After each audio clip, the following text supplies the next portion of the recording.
live, long live. Amandla. Power two. No, thank you. Sithanda ukubingelela the Commander-in-Chief and the President of the Economic Freedom Fighters, Julius Malema, to Gauteng.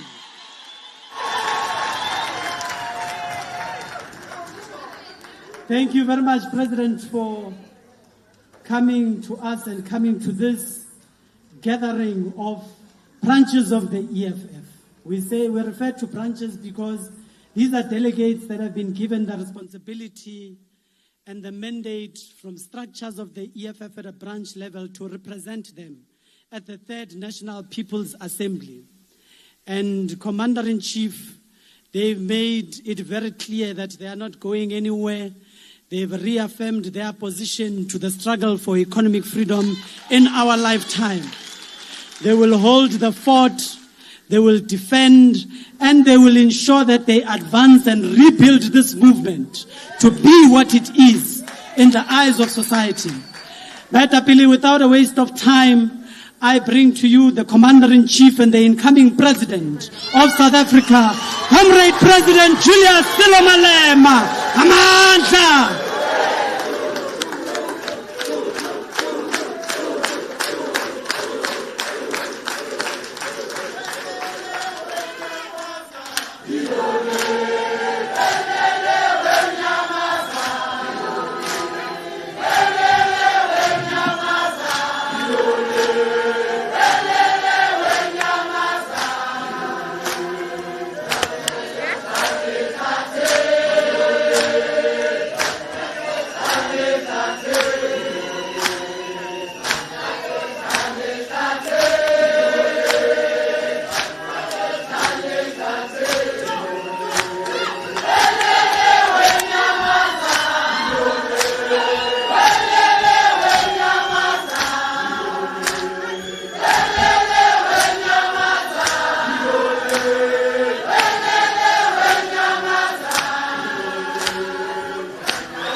Amandla.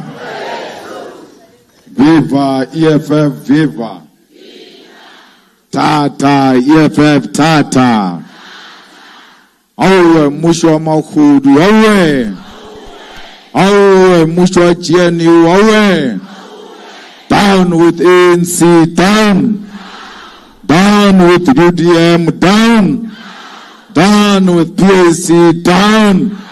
Down with DA, down. Down with Freedom Front, down. Down with AfriForum, down.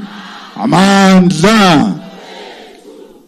Thank you very much, Chairperson of the province and the Secretary of the province, all commissars who are here, led by Commissar Liane Mateis, the leadership of the province, the regions, and all branch delegates who are here in the meeting of the Provincial General Assembly.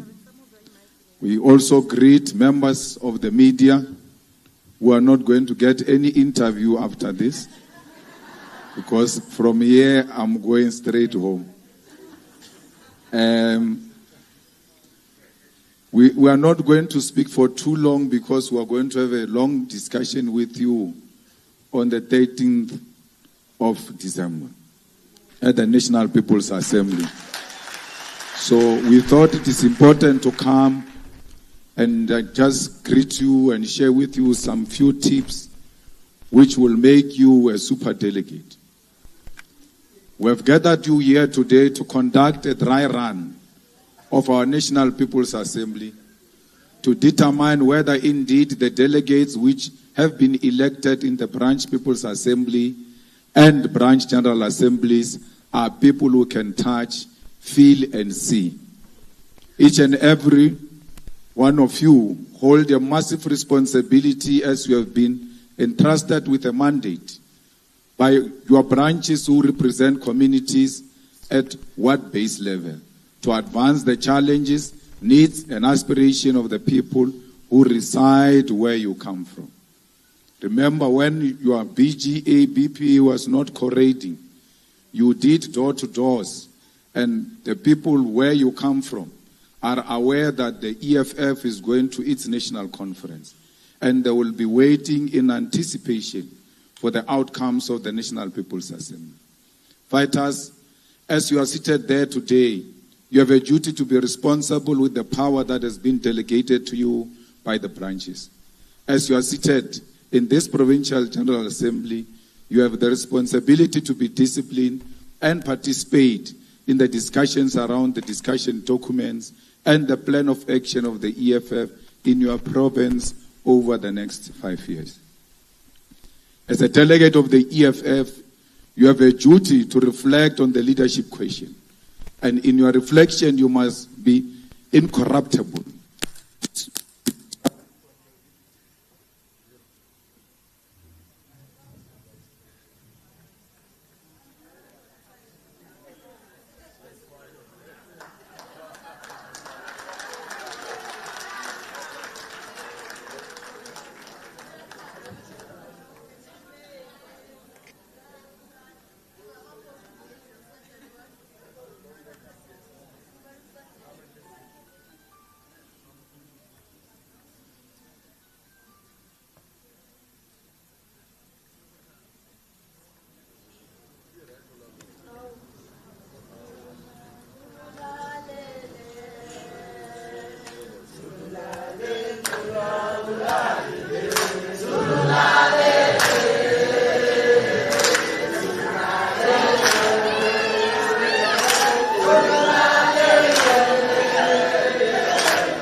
Amanda,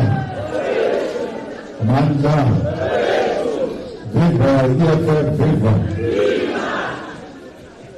Delegates, you are the shield that will protect the integrity of the EFF and defend the people's movement from infiltration.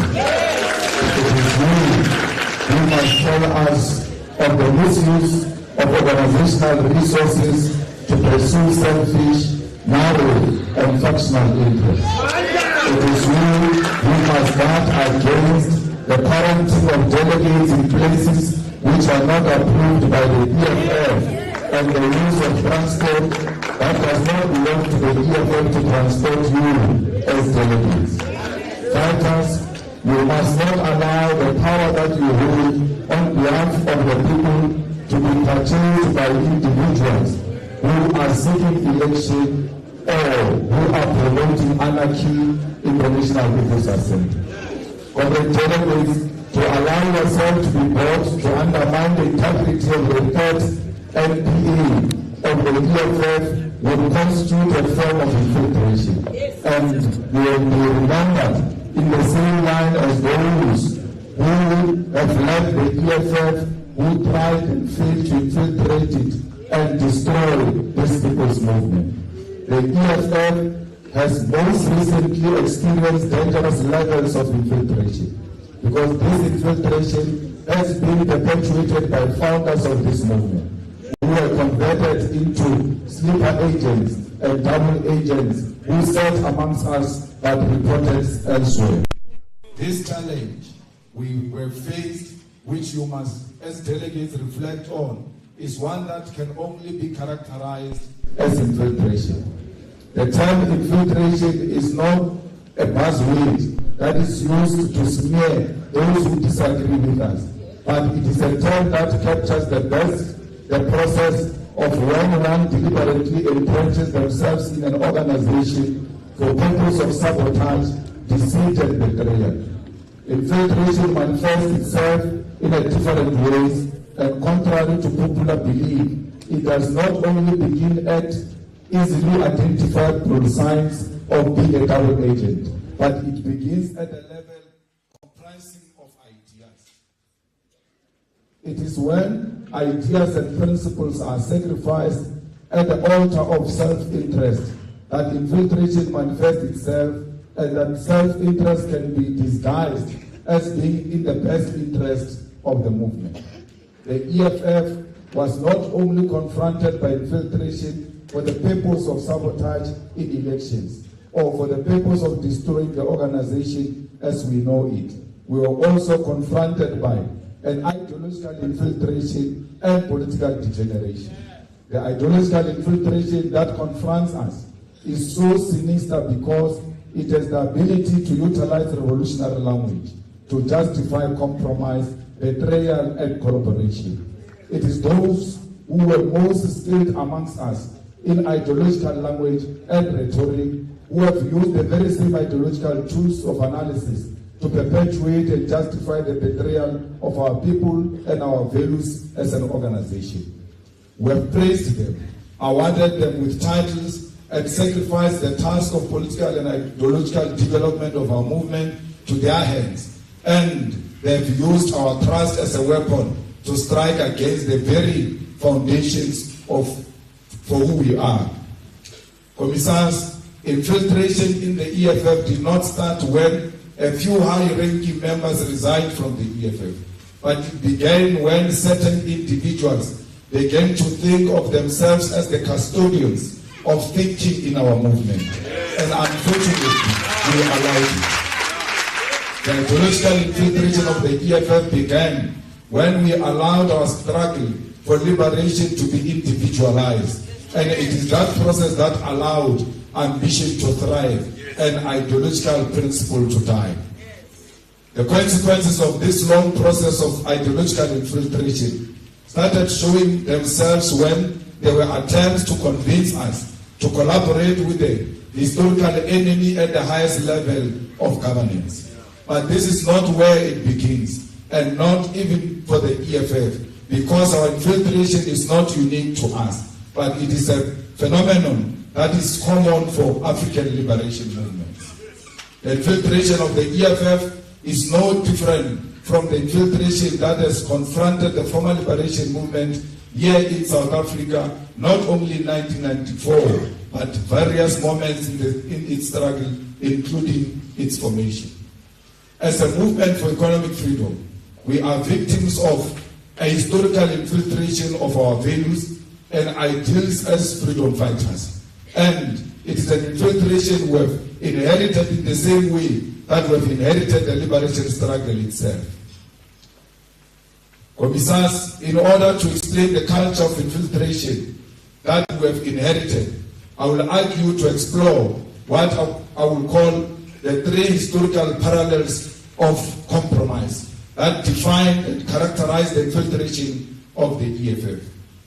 The similarities in history with what we have experienced recently can be drawn between the character and form of struggle by the ANC in its formative stage, the political degeneration of the liberation movement during the armed struggle, and the Burkina Faso moment which led to the untimely death of Thomas Sankara. The parallels will show all of you as delegates that the signs of infiltration and compromise were there, but we refuse to accept them for what they are because of dishonesty with ourselves and our sacrificing of the organization to the culture of individualism. Since its formation, when it was still named the South African Native National Congress, the ANC had in its blood the seeds of compromise. At the center of its aims and objective upon its formation was the return of the land for the privileged few, and they sought to attain this land through submission to our colonizers in Britain and inclusion in the colonial empire.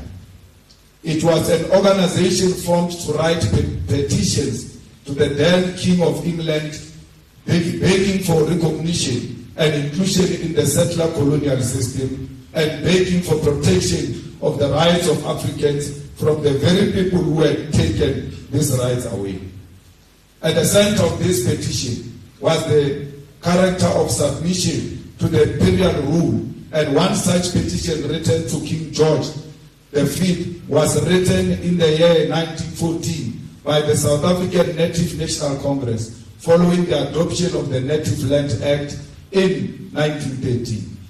This petition was a general plea that the colonial government of Britain, which had stolen the land, must be the same government that protects the land rights of Africans.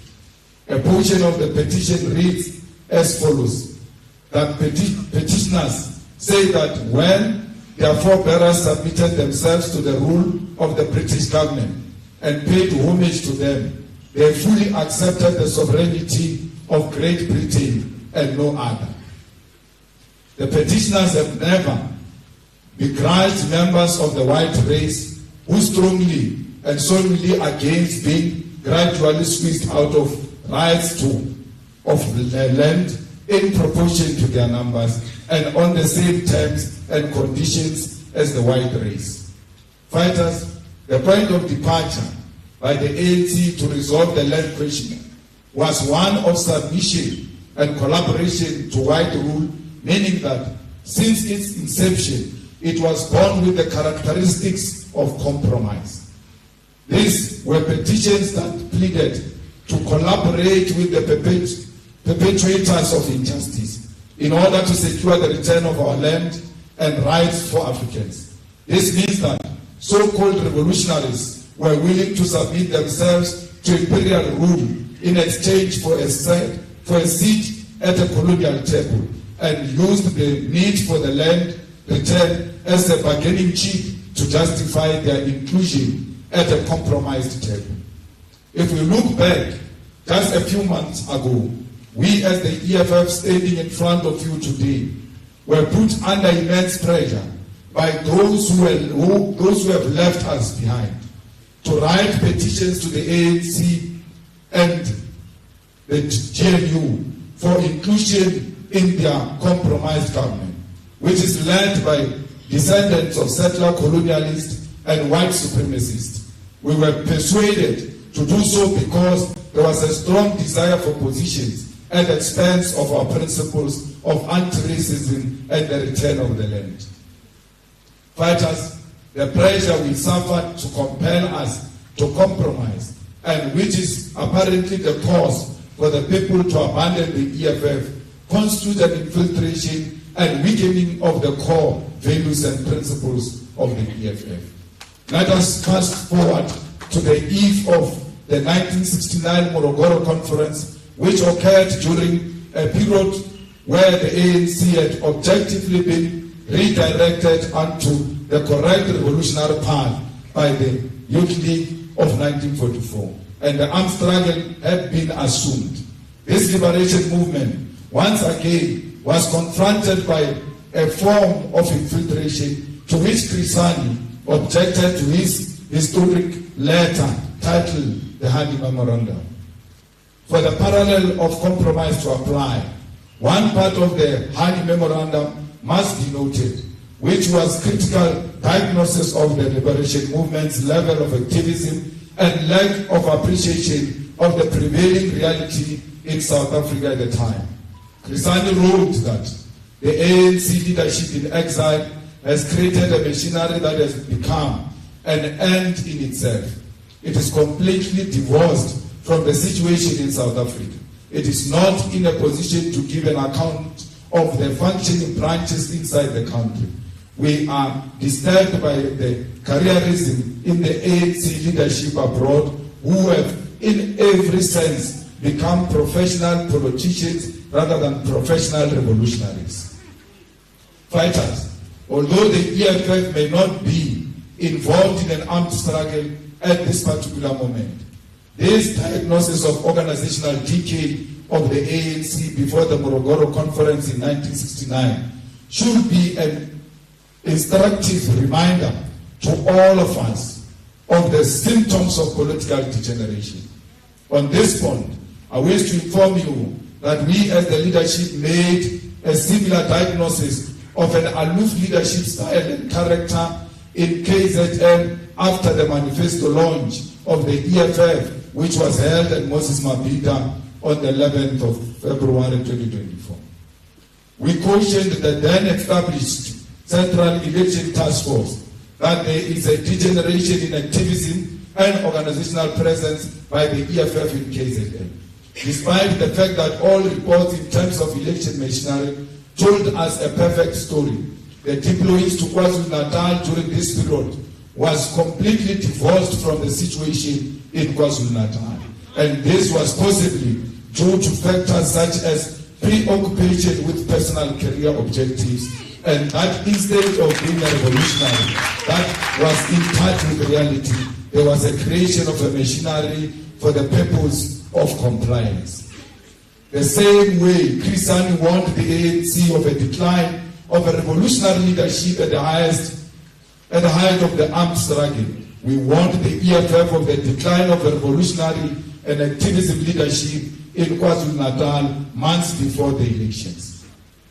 As an intervention, we even went as far as carefully framing the removal of the head of this organizational decay from KwaZulu-Natal and saying that he will be supported by Secretary General while redeploying him to the Eastern Cape, where organizational work had already been consolidated. These are the length we went to protect the dignity of someone who goes around today claiming that he was ill-treated in the EFF. This is what we did for someone who today calls us gangsters. The orchestrated organizational decay in KZN before election constitutes a clear example of infiltration. We are even being kind by saying that the person who was deployed to KZN for election was divorced from reality in KZN. It may even be true and more worrying that he was aware of the damage to come in KZN and kept quiet because he had already chosen to betray this movement. The final and unfulfilled parallel I want to direct you to fighters is the one of Burkina Faso. As many of you ought to know, Burkina Faso was once led by Thomas Sankara, who assumed presidency of the nation in 1983 and radically changed the relations with the neo-colonial forces. It was Thomas Sankara who led progressive reforms such as the refusal to pay colonial debts and to take loans from institutions such as International Monetary Fund, massive agricultural production under the principle of self-sufficient Burkina Faso, as well as progress in improving healthcare, literacy, and women's rights. As he pursued these initiatives, Sankara had by his side one Blaise Compaoré. Little did Sankara know that he was flanked by an agent of a very imperialist he sought to undermine, and it was his confidante who will lead this overwhelmingly and ultimately assassinate him.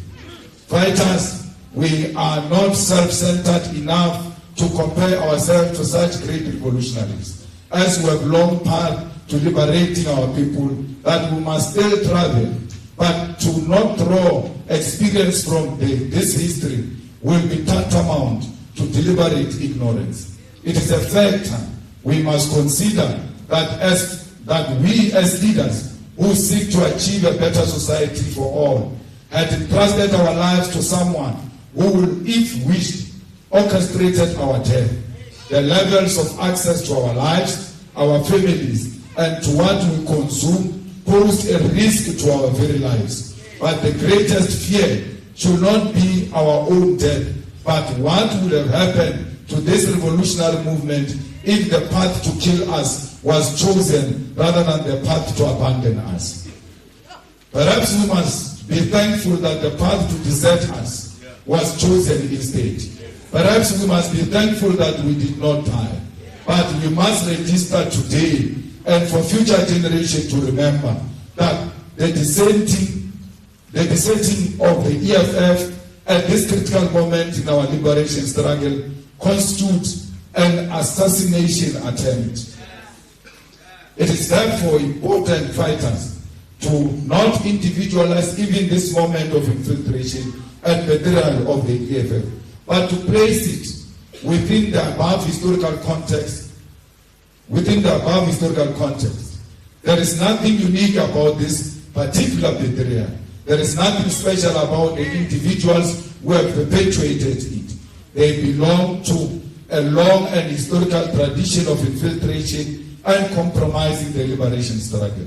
It is when we remove this moment from an individual and recognize it as part of the historical struggles of liberation movement that we will be able to reinvent and reimagine ourselves and move forward with a stronger determination in this struggle for the attainment of economic freedom in our lifetime. The people who have led this organization have not only led this infiltration and betrayal, but they even had the audacity to prescribe to us how we must perceive and respond to their infiltration. This is why, fighters, I've said that we have been betrayed by people who have the skill of using revolutionary language for the purpose of manipulation and compromise. It is for this reason I want to commend all of you who did not hesitate and fall into this manipulative trap that sought to tell you that you must characterize betrayal as a revolutionary act. To not renew your membership in the EFF is a betrayal. To defect from the organization you founded in favor of an organization that has just recently surpassed your own organization in election is opportunism. Fighters, to lobby aggressively for a leftist, anti-capitalist, anti-racist, and socialist movement, to govern with our oppressor over the lives of the landless African people is infiltration. It is for this reason, delegates, that moving forward, we must avoid individualism and promotion of people because it feeds into egos and leaves the organization vulnerable to infiltration. That against infiltration, individualism, and maintain revolutionary discipline. Your primary responsibility is that you must maintain the discipline of the movement. Delegates, we take this opportunity to remind you that the following will constitute wrongful lobbying practices. And if you are found to have practiced these things, you are likely to lose your status of a delegate going into the NPA. Raising and using funds and other resources to campaign for elections. Distributing money to EFF members and structures as part of campaigning for leadership elections. Production of T-shirts, posters, and other paraphernalia to promote particular list of candidates. Promising positions or other incentives or threatening to withhold such as a means of gaining support. Using the media to promote a particular list of candidates and to spread malicious rumors, falsehoods, or allegations against those with whom you disagree. Leaking confidential information to the media, secret interaction with journalists with the intention to get them to write stories on internal organizational issues or communicating internal decisions or processes to the media without due authorization. Negative campaigning, which relates to the attacks on the integrity of other comrades, both within the structures of the movement and in other forums.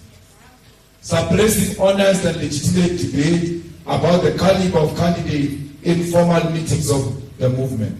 Allowing structures or individuals to condone violation of the constitutional provisions and or regulations and or failing to report such violation when they occur. Using the offices, resources, and staff of the EFF or any state institution or company as a machinery to promote a particular list of candidates. Using violence, intimidation, and threats to coerce or force those who hold a different view.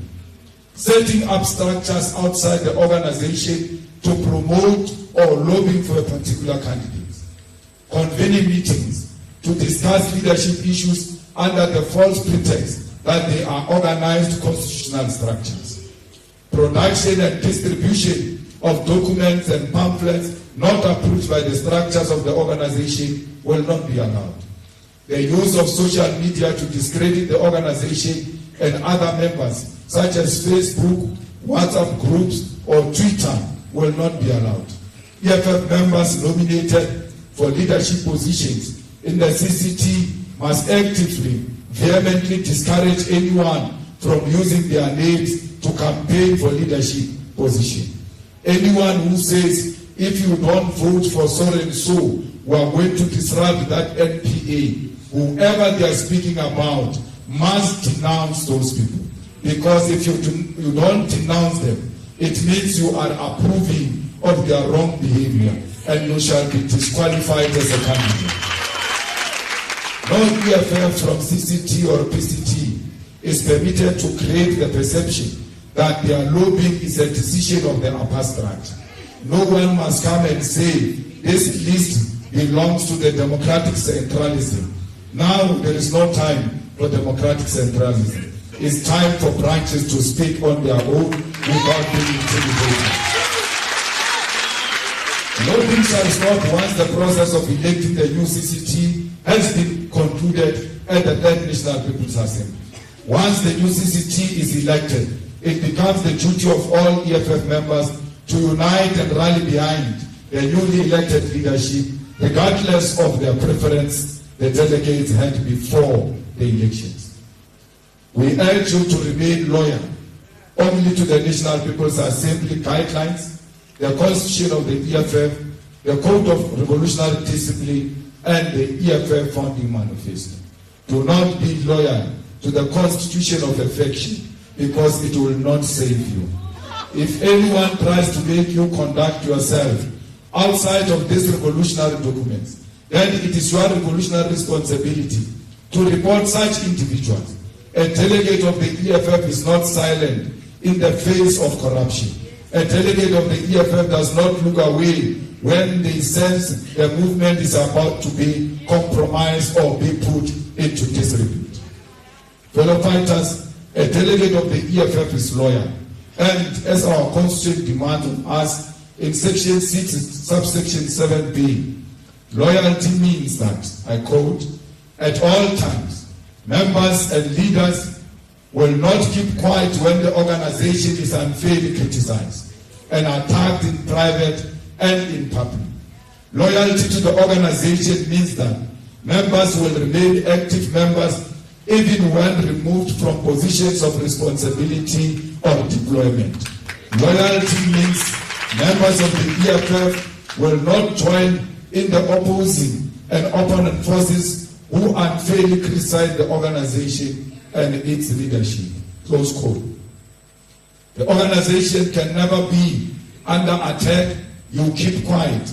And the only time you want to show that you are loyal is by being present in a meeting. But out there, you don't defend the organization. Out there, you speak very bad about the organization in private. That's why you can't speak good about it in public, because you know that those you told your views in private will know where you really stand. It is for this reason that you as delegate must be vigilant and loyal, and never allow enemy forces to coerce you into unfairly criticize the organization or its leadership. Delegates, this means that when the organization or its leaders are unfairly attacked in public or in private, it is your duty to stand up and defend the revolution, because this movement and its leadership are the custodians of the revolution. Fighters, the fact that we are heading to the Third National People's Assembly does not mean that we no longer have a leadership, that anarchy must prevail. Until the Electoral Committee dissolves the Central Command Team at the National People's Assembly, this organization remains led, and this leadership will guide you throughout this process alongside your provincial leaders. Fighters, when we say that you must not unfairly criticize the leadership, we are not saying do not engage in constructive criticism, because our constitution allows this. Section 6, subsection 5 of the constitution speaks to constructive criticism and self-criticism and reads as follows. From time to time, members and structures of the EFF should engage in constructive criticism and self-criticism, meaning they should openly and honestly review the work they do and avoid all forms of boastfulness and self-glorification over minor achievement. The People's Assembly, CCT, PCT, RCT, BCT, deployed cadres and members should periodically review the work they are doing against their own set target.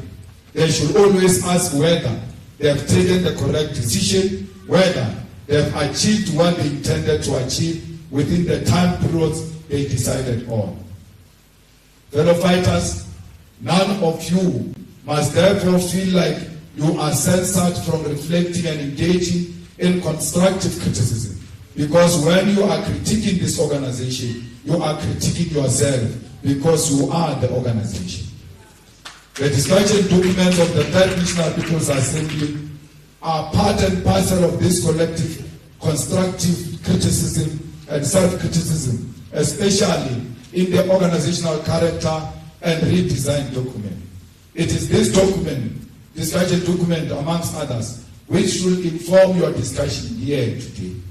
There are many critical questions which you must reflect on, such as the reorganizing of the regional structures into sub-regional structures, the establishment of the youth command, collapsing the student command into the youth command, because students are members of society before they are students. They should be able to exchange under one roof with the youth in the rural area, in the urban areas, in the suburbs and everywhere else where young people are found. There is a suggestion that we must increase the membership of the EFF from 100 to 200 for a branch to be a branch in good standing. All of this can be agreed to or be rejected, especially the one of organizing regional structures. I was telling Vuyani that this one, every time I speak about it, people look sad. But they don't know that they've got the power to can reject it. Nothing has been resolved here. It's a discussion document. Don't be angry at discussion document. Raise your views and tell us why you don't agree that we redesign the structures of the EFF. This discussion document ought to be the bedrock of your discussion, because you cannot discuss leadership question before you discuss the mandate these leaders must carry out. There must be a term of reference of what these leaders will be leading, so that they know what is expected of them before they accept the responsibility of leadership. Let us exhibit the highest form of discipline, fellow fighters, and in doing so, not shy away from reflecting on the recent occurrences within our movement and within society in general. The National People's Assembly is important because it is our commitment to internal democracy, a principle which must never be compromised, because it is Leninism to allow all party members to engage on the technical questions and planning of the movement and to engage on the election of party leadership. It does not matter whether democracy goes in your favor or not, but our commitment to this principle is very important. Be honest in your discussion and revolutionary in your approach, and avoid at all times the temptation to fall into the traps of liberalism. In conclusion, I want to share with you the key principles to avoid organizational decay and to avoid allowing liberal tendencies to inspire you as a delegate of the EFF. These are 11 points combating liberalism as developed by Mao Zedong, the chairman Mao Zedong of China. Liberalism fighters manifest itself in the following ways, and we must always strive to avoid practicing it. To let things slide for the sake of peace and friendship when a person has clearly gone wrong. Because it's your friend, because it's your roommate, because it's your schoolmate, because it's your lover, because it's your wife or husband, you allow a wrong thing to slide because you just want peace. That is a liberal tendency which must not be allowed. To indulge in irresponsible criticism in private instead of actively putting forward one suggestion to the organization. To say nothing to the people to their faces, but to gossip behind their backs, or to say nothing at a meeting, but to gossip afterwards. To show no regard at all for the principle of collective life, but to follow one's own inclination. This is a tendency that should not be allowed.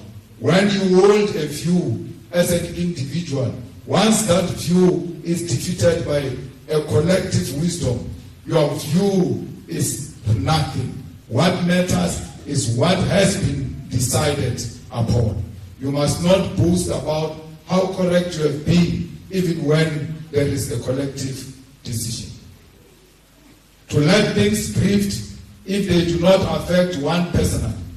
To say as little as possible while knowing perfectly well what is wrong. To be weighty wise and play safe and seek only to avoid blame. When you speak during a crisis, we can't hear you because you don't want to be seen to be taking a side. You just pretend like you are with everybody. You can be given 40 minutes to speak. Even after 40 minutes, we don't hear what you are saying. You just hear a person next to you say, Kuluma Babauti, after you spoke, because you have said a lot of nothing. Not to obey orders, but to give pride of place to one's own opinion, to demand special consideration from the organization, but to reject its discipline. To indulge in personal attacks, pick quarrels, vent personal spite, or seek revenge instead of entering into an argument and struggling against incorrect views for the sake of unity or progress or getting the work done. to hear incorrect views without rebutting them, and even to hear counter-revolutionary remarks without reporting them, but instead to take them calmly as if nothing had happened. Someone sit with you in a private meeting in expensive restaurants and houses and tell you that I'm leaving the EFF, and then you decide not to tell the EFF. It's a tendency that must not be accepted, because once you hear a view that has got a potential to damage the image of the organization and bring the organization into disrepute, you are duty bound to report such matter. Even if they raise it as a joke, you must go and repeat that joke, that so-and-so was joking in this way, because you might think it's a joke only to find that it was a program of action. To be amongst the masses and fail to conduct propaganda and agitation, or speak at a meeting, or conduct investigation and inquiries amongst them, and instead to be indifferent to them and show no concern for their well-being, forgetting that one is a communist, and behaving as if one were an ordinary non-communist.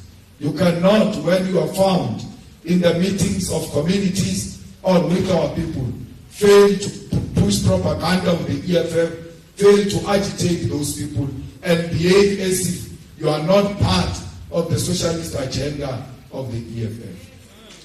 To see someone harming the interest of the masses and you keep quiet. A person goes around cutting street poles, saying they want copper out of those street poles. Someone goes and decides to engage in illegal dumping. You don't take an individual stand and say what you are doing is harming our community. Stop what you are doing, because a revolutionary will not allow anyone who's engaged in activities that are going to harm communities to work half-heartedly without definite plan or direction. You have to have a plan. You can't just be busy, and when we check, you are busy over nothing. To regard oneself as having rendered great service to the revolution, to pride oneself on being a veteran, to disdain minor assignments while being quite unequal to major tasks, to be slipshod in work and slack in study.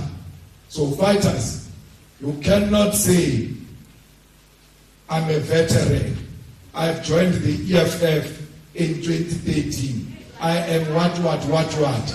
That is a reactionary view. If you are a veteran and you have joined in 2018, if you formed the EFF, history will speak for you. Don't speak for yourself. To be aware of one's own mistake and yet no attempt to correct them.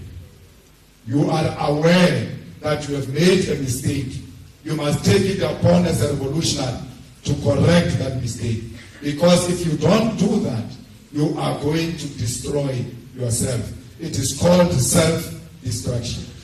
As Marxists, Leninists, and students of Fanon, let us engage frankly and remain revolutionary and avoid liberalism at all costs.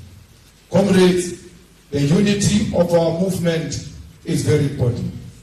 There is no organization in South Africa that has ever united black people better than the way the EFF has done. The EFF, from its inception, it has never been ashamed of being with black people. From its inception, the EFF said, we are going to represent the oppressed, and the oppressed are black people. It is only the EFF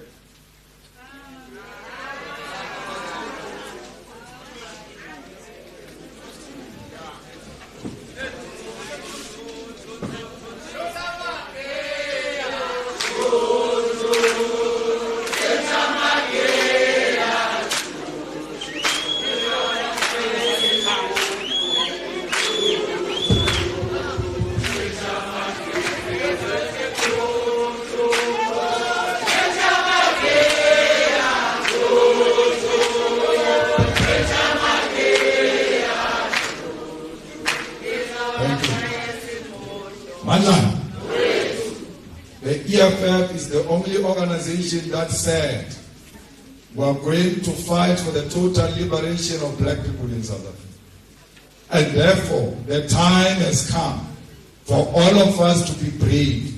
That there is no old man who's going to unite black people in South Africa. Only the EFF can unite black people in South Africa. The track record of the EFF gives a clear scientific proof that only the EFF was able to put more than 120,000 people under one roof at the FNB Stadium. No any other organization has done that. Even now, they will never dare to go to the FNB Stadium. Yet they say they can mobilize and organize and unite black people. Fighters, there is no one and no organization, historically and even now, that exists beyond the borders of South Africa. It is only the EFF.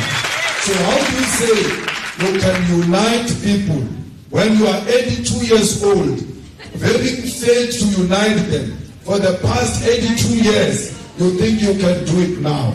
The unity we are talking about is not a lip service. It's not something used to mobilize people for the sake of positions. We mean this unity of Africans in practical terms. That's why we are the only organization that has got EFF Nigeria, EFF Ghana, EFF Liberia, EFF Namibia, EFF Lesotho, EFF even in diaspora. Only the leadership of the EFF in South Africa gets celebrated by African people all over the continent, all over the world, and even in the diaspora. All the black people, wherever they are found, they know of this animal called the EFF. Why would you want to close the EFF for a spaza shop with expired foods? We cannot allow a situation where this movement, with such a huge infrastructure, with an office owned by this organization, with farms belonging to this organization, with members belonging to this organization, with houses built for ordinary people by this organization, with students who were taken to school by this organization. We woke up one morning and said to all those children, the organization you committed that when you grow up, you are going to vote for it is no more. We would have sold the future generation. We are not going to sell the future generation for the dreams of an 82-year-old man who is corrupt to the core, who has found his own food for his own family. Comrades, we are going to fight corruption during Zuma, even after Zuma. Zuma is corrupt. We were not misled about the corruption of Zuma. Cyril Ramaphosa is corrupt. We were not misled about the corruption of Cyril Ramaphosa. And we don't just talk about fighting corruption. We will be on the streets on Tuesday going to fight Parakana in the national court because we don't pay a lip service. Where are they? All these people who are saying they can unite Africans, the thing that is eating away the unity of Africans, the development of Africans, the liberation of Africans is corruption. You stop corruption, you open doors for service delivery. That's why we are fighting corruption, because we know the defeat of corruption will mean free education and free health care and quality houses for our people. Amanda!